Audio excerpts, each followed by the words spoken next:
This video will be presented by AWADAH ZAFIRAH, Muhammad SYAZREEN HAZDEE bin MAZLAN, Nurul BASHIERA, Nurul Nadiah binti Ali, and Nurul HAFIZAH. Assalamualaikum and hello everyone. For this video, our group will present about virus causes Spanish flu and COVID-19. So let's take a look about the history first. Spanish flu was caused by an H1N1 virus with gene of avian origin. It was first identified in military personnel in spring 1918 in United States, while COVID-19 caused by a novel coronavirus and it first occurred in Wuhan, China, 2019.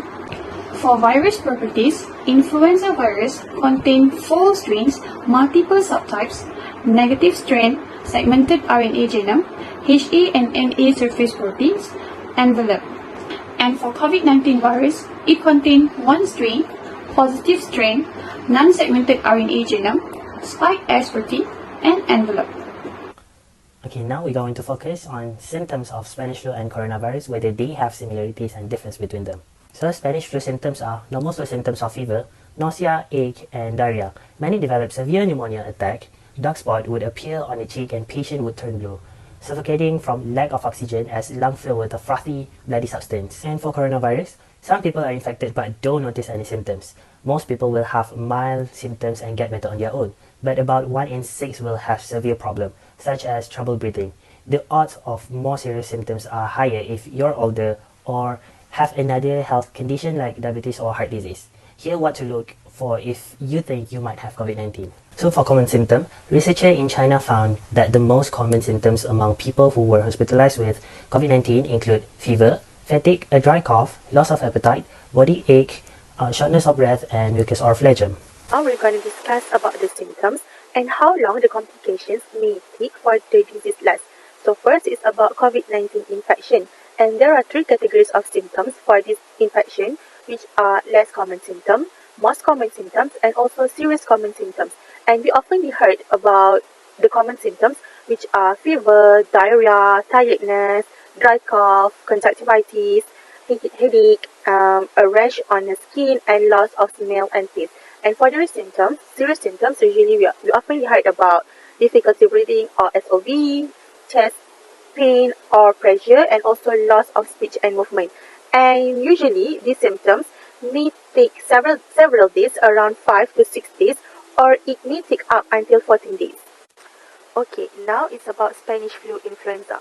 And there are 2 waves for these infections, which are first wave symptoms and second wave symptoms.